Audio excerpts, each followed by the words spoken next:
네, 안녕하십니까. 2025년 11월 28일 전원 미팅 발표를 시작하도록 하겠습니다. 제가 오늘 가지고 온 논문은 옵토 일렉트로닉 나노파티클을 활용하여 유전자 변형 없이 즉각적인 비침수적 NIR을 활용한 뇌신부 자극이 가능한 논문을 가지고 왔습니다. 이 논문은 사이언스 어드밴스에 게재되어 있으며 임팩트 팩터는 12.5 정도로 상당히 좋은 저널이며 2025년 6월에 출판되었습니다. 먼저 저자의 프로파일에 대해서 말씀드리겠습니다. 이 논문의 교신 저자는 리우양선 교수님으로서 이 교수님은 상하이 인스티튜트 오브 마이크로 시스템 앤 인포메이션 테크놀로지 소속에서 조교수를 연임하고 계시며 주된 연구 분야는 유효한 물질을 바탕으로 한 신경 인터페이스 및 삽입 가능한 프로브를 주로 제작을 하고 계시며 또한 물질적 접근으로 인해서 옵토 일렉트로닉 뉴로 모듈레이션 그리고 다양한 배터리를 활용한 뉴로 모듈레이션에 집중을 하고 계시고 이를 더 확장하여 이제 PCI 시스템까지 나아가는 연구를 진행하고 계십니다.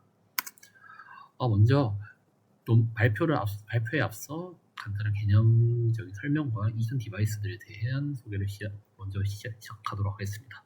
먼저 이 논문에서 주로 활용되는 주 개념은 옵토제넥틱스입니다. 옵토제넥틱스라고 하면 특정 비파장에 반응을 하는 단백질을 유전자에 발현시켜 생체 내에 삽입을 한 후 특정 영역에 광섬유를 삽입을 함으로써 광섬유를 통해 빛자극을 주게 되면은 그에 반응하여 이온 통로를 열고 닫게 할 수 있는 광자극 기술을 옵토제넥틱스라고 합니다. 이 옵토제넥틱스는 특정 세포에 정확하게 자극할 수 있다는 매우 큰 장점이 있었는데요. 하지만 이때 활용되는 가시광선 대역은 생체 내에서 스캐터링이나 흡수가 되는 문제점이 있습니다. 따라서 이로 인해서 침투될 수 있는 깊이가 제한적입니다. 이로 인해 실제 활용 시에는 광섬유와 같은 것을 생체 내에 삽입을 하는 형태를 취할 수밖에 없습니다. 이렇게 생체 내에 광섬유를 삽입하게 되면은 이로 인해서 티슈 데미지가 발생할 수밖에 없습니다. 또한 여기서 활용하는 옵신이라고 하는 단백질을 유전자 내에 발현시키게 되면은 유전자 변형을 거치게 되는데 이는 이러한 유전자 변형은 실제 유전자가 발현되기까지 시간이 걸립니다. 딜레이가 발생을 하기 때문에 이는 상당한 크리티컬한 문제라고 볼 수 있겠습니다. 따라서 이러한 문제점을 해결하기 위해서 크게 두 가지 방안으로 방법이 제기되는데 보통 비침투 깊이를 극복하거나 아니면은 유전자 변형을 하지 않는 대안책을 세우거나 두 가지 방법이 있었습니다. 먼저 비침투 깊이를 조절하기 위해서 더 긴 파장에 반응을 하는 옵신을 개발하거나 아니면은 NIR 대역의 빛을 더 짧은 파장 대역의 빛으로 변환을 해주는 UCMP를 활용하거나 아니면은 열을 활용해서 서머제네틱스를 활용함으로써 이제 채널을 열고 닫게 할 수 있는 기술을 활용을 하거나 이렇게 크게 이런 한 세 가지 종류로 활용이 되었습니다. 하지만 이러한 모든 방법들은 유전적 변형에 의존을 한다는 특징이 있습니다. 그렇다고 논제네틱한 대안은 좋았냐? 그렇지 않았습니다. 주로 빛을 다양한 형태의 소리, 메커니컬, 기계적 그리고 전기적인 자극으로 변화를 시켜주는 트랜지스터를 활용한 경우가 대다수였는데요. 하지만 이 경우에도 가시광선 대역의 침투 깊이가 매우 얇기 때문에 이로 인해서 적용할 수 있는 범위가 매우 한정적이었습니다. 따라서 이 논문에서 이런 문제점에 착안하여 즉각적이고 비침수적인 유전자 변형이 없는 자극을 하는 것을 목표로 하였습니다. 따라서 여기서 이 논문에서는 주로 UCMP와 포토볼타익 나노파티클을 활용한 하이브리드 나노파티클 HUP를 이제 활용함으로써 즉각적이고 비침수적인 유전자 변형 없는 이제 강작을 만들어냈습니다. 여기서 이제 UCMP와 이제 포토볼타익 나노파티클로 활용되는 텅스텐 산화물은 각각의 메커니즘으로 인해서 유전자 변형 없이 그리고 즉각적으로 빛 자극이 가능한 기술입니다.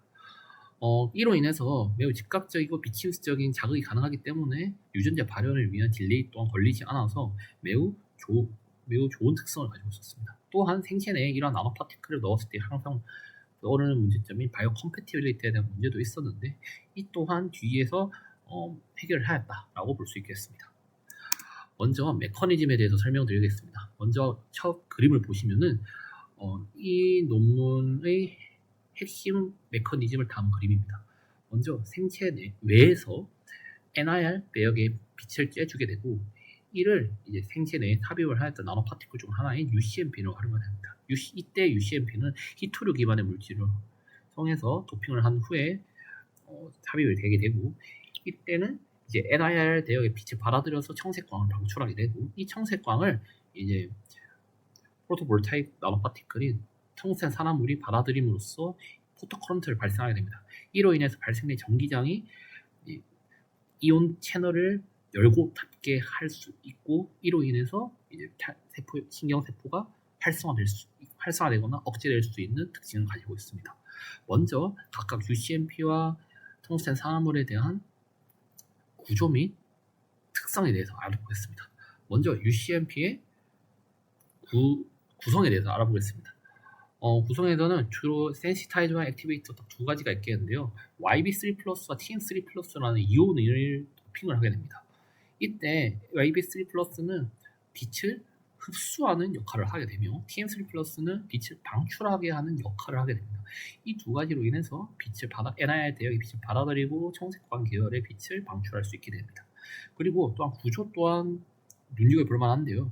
여기서 전체적인 구조 나노파티클의 크기는 49나노미터의 지름을 가지고 있으며 코어에서는 이제 NIRF4를 호스트로 함으로써 각각 YB3 플러스, TM3 플러스를 도핑을 해서 코어를 구성을 하게 되고 쉘에서는 순수한 NaF4에 SiO2를 코팅하게 됩니다. 이때 SiO2를 코팅하는 것은 퀀칭이라고 하는 에너지가 표면의 결함을 통해서 에너지가 새어나가는 현상을 의미하는데 이를 방지하기 위해서 SiO2에 코팅을 해주게 되는 것이며 또한 SiO2는 생체 내에서 바이오 컴패티빌리티가 매우 좋다라는 특징이 있습니다. 이로 인해 코어 쉘 구조를 통해 생체 내에서 안정적으로 빛을 흡수하고 방출할 수 있게 됩니다. 그 다음으로는 이제 텅스텐 산화물에 대해서 말씀드리겠습니다. 각각 광 특성에 대해서 말씀을 드리면은 먼저 일반적인 텅스텐 산화물은 2.7에서 2.8 일렉트로볼트의 밴드급 에너지를 가지고 있습니다. 하지만 저희가 방출을 하는 이 2.6 청색 계열은 475나노미터를 기준으로 했을 때는 약 2.6 일렉트로볼트의 광자 에너지를 갖고 있습니다. 그래서 이러한 밴드급을 뛰어넘기 위해서는 좀 더 큰 에너지가 필요하거나 아니면은 이 각각의 밴드급 에너지가 더 작아야 합니다. 하지만 여기서 산소 결함이 있는 텅스텐 산화물인 WO3-X를 보면은 이때 밴드급 에너지 2.47 일렉트로볼트를 갖고 됩니다. 그러면 475나노미터 대역의 2.6 일렉트로볼트보다는 더 작은 밴드갭 에너지를 갖고 있기 때문에 충분히 475나노미터 대역의 청색광 파장이 쉽게 이 밴드갭을 뛰어넘음으로써 전하들이 일렉트론과 홀이 이동을 할 수 있게 되는 것입니다. 또한 여기서 억시전 디펙트 산소 결함을 통해서 이 밴드갭 내에 서밴드 스테이트를 만들어내게 되는데 이 서밴드 스테이트는 이제 이 밴드갭을 뛰어넘기 위해서 중간다리 역할을 하는 서밴드 스테이트를 만들어내기 때문에 더 쉽게 이 전자들이 이동을 할 수 있게 되는 원인이 되게 됩니다. 이러한 옵티컬한 특성으로 인해서 전기적 빛으로 받아들인 자극이 이제 전기적 자극으로 변환이 되어서 이 자극을 시킬 수 있게 되는 것입니다.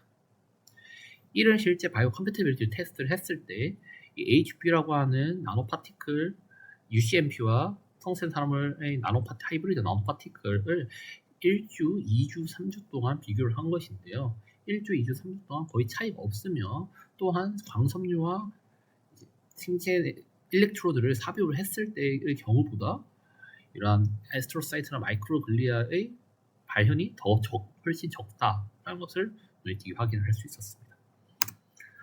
그 다음으로는 표면에 대해서 말씀드리겠습니다. 이 표면 사진을 보시면은 각각 NYF, UCMP 그리고 텅스텐 화합물 그리고 이 둘을 합친 하이브로 나온 파티클에 대한 TM 이미지를 가져온 것입니다. 각각 이 둘을 합친 형태인 HUP를 보시면은 매우 근접하게 위치하고 있는 것을 확인할 수 있습니다.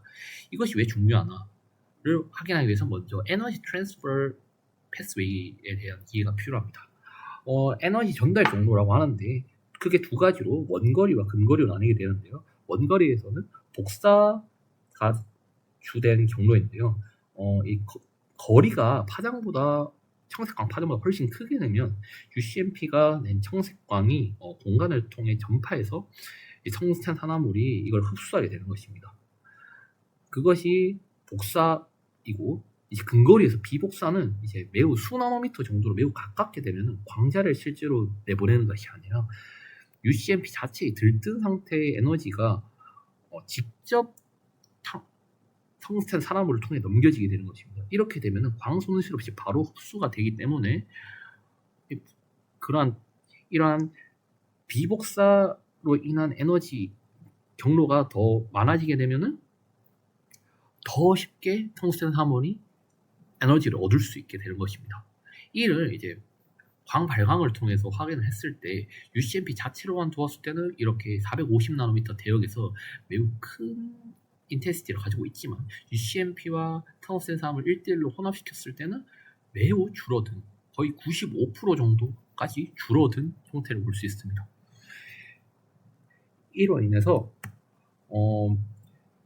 복사 경로만 쓰게 되면은 방금 추출된 청색광이 되게 손실될 수 있지만 이렇게 이렇게 HUP 구조를 보시면 이렇게 가까이 위치하게 되면은 근거리 비복사 경로가 섞이게 됨으로써 광자 방출 없이 에너지가 바로 주입이 돼서 더 많은 전하가 생성이 되게 됩니다.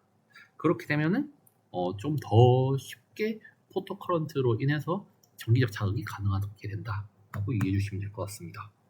다음으로는 이제 포토커런트 제너레이션과 이제 CV 테스트에 대한 결과를 말씀드릴 건데요. 이제 하이브리드 나노 파티클에서의 이 포토커런트가 생성되는 원리는 이제 광전 효과인데요. 이 광전 효과에는 크게 두 가지가 있는데 먼저 파라다이 리액션과 캐패시티브 리액션이 있습니다. 여기서는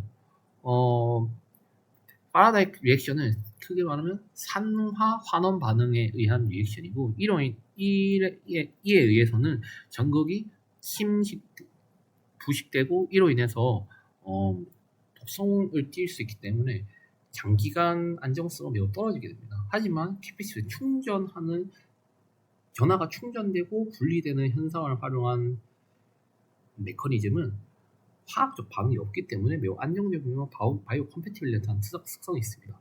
그래서 이를 CV를 돌렸을 때 0V에서의 이제 환원 리덕스가 거의 발생되지 않는다는 것을 확인하였고 이 말은 여기서 발생되는 포토커런트는 캐패시티브 리액션이다 라고 이해해 주시면 될 것 같습니다.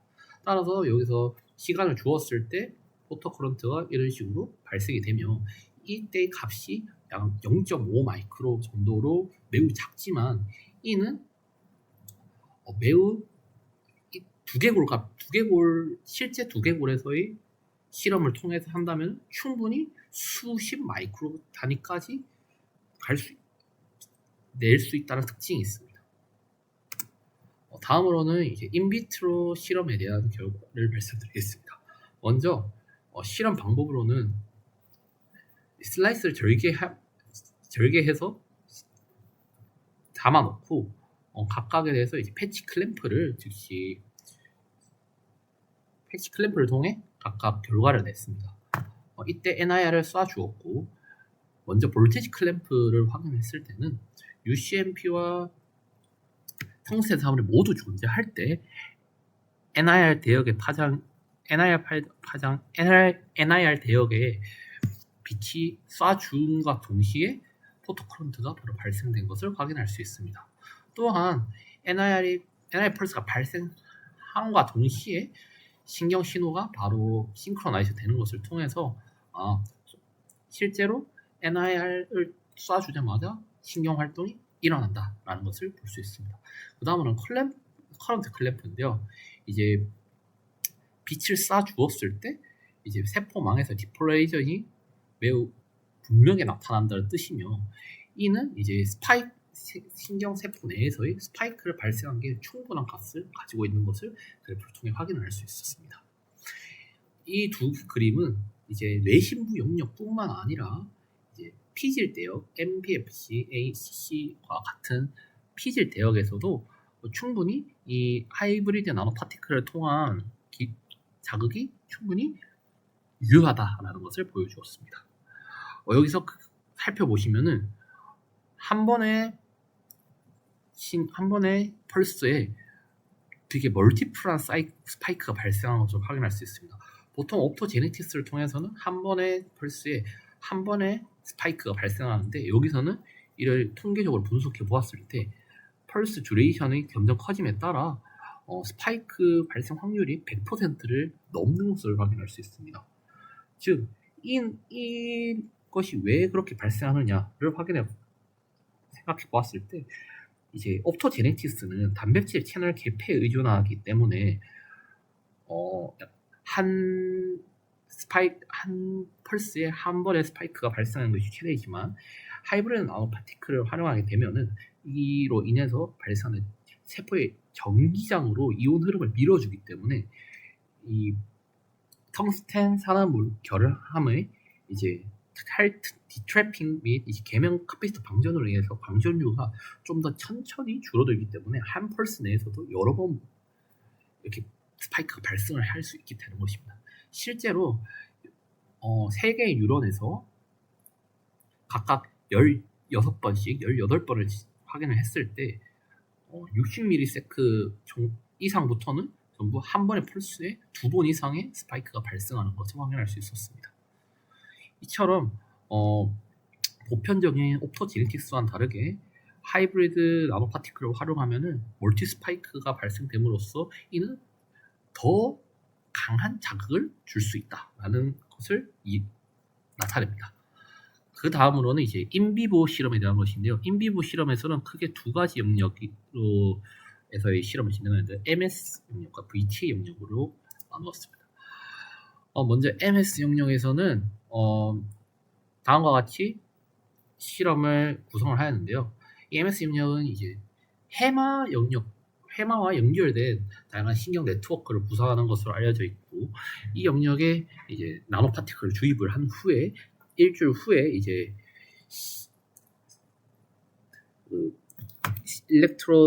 CA1에 삽입되어 있는 일렉트로드에서 이제 MS 영역에 빛을 쏴주고 이제 CA1 영역에서 신경 신호 측정을 하는 결과를 확인하였습니다. 그랬을 때 LFP를 확인하였을 때 UCMP와 텅스텐 산화물이 모두 존재할 때만 이런 식으로 발작 신호가 억제되는 것을 확인할 수 있었습니다.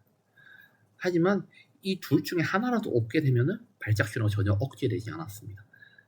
또한 이제 신경 신호를 이제 싱크로나이제이션 할 수 있는가의 여부도 추가적으로 확인해 보았습니다.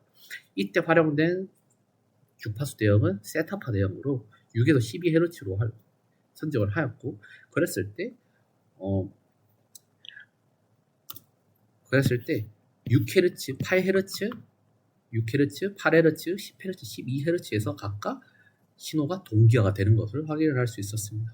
이를 실제로 UCMP와 텅스텐 산화물이 모두 존재할 때, 그리고 하나로 존재하지 않을 때를 각각 비교를 했을 때 둘 다 존재할 때만 이런 식으로 특정 대역의 주파수의 오실레이션이 발견되는 것을 확인할 수 있었습니다. 이를 실제로 이뮨 히스톨로지한 리절트로 확인해 보았을 때 이를 이제 C포스 데이터를 통해서 확인을 하였습니다. C포스 데이터는 보통 5%만 넘더라도 신경 활동이 존재한다라고 이해를 하는데 20%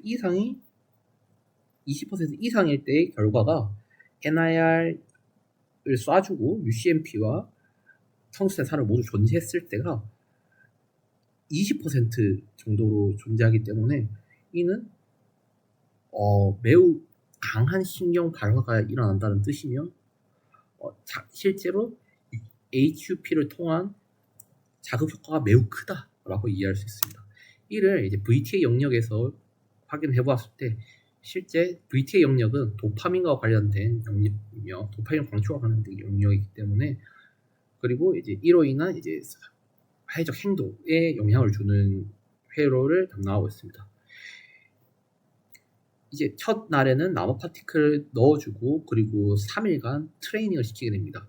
트레이닝을 시킨 후에 이제 그 다음부터는 이제 실제 테스트를 진행하게 되는데요. Y메이즈 미로 테스트를 진행하였고 특정 영역에서 특정 선호하는 영역에 도달을 하면은 이 NIR을 주기적으로 쏴줌으로써 보상을 주었습니다. 그랬을 때 UCM 원래는 이제 NIR을 쏴주지 않았을 때는 기본적으로 각각 영역에서 33% 수준의 머무르는 시간을 가져야 하는데 NIR 자극을 주고 그리고 UCMP와 텅스텐 산업을 모두 생체 내에 삽입을 했을 때는 특정 영역에서 약 78%의 시간을 보냈다는 것을 확인을 하였습니다. 이 말은 이 빛 자극을 통해서 이러한 행동 변화가 발생을 하게 되었고 실제 자극 효과가 뛰어나다라는 것을 대변하는 것입니다. 그리고 마지막으로는 이제 실제 도파민 방출과도 연관이 있는가를 확인을 해보았습니다. 이를 위해서는 VTA 영역에서는 이제 NIR 신호를 빛을 쏴주게 되고 그리고 카본 파이버 일렉트로드를 NAC 영역에 삽입을 해서 실제 도파민 방출을 수치적으로 측정을 해보았습니다. 그랬을 때 마찬가지로 UCMP와 텅스텐 3을 모두 포함된 형태인 하이브리드 나노 파티클에서만 도파민 방출 정도가 급격하게 증가하는 것을 확인을 할 수 있었습니다.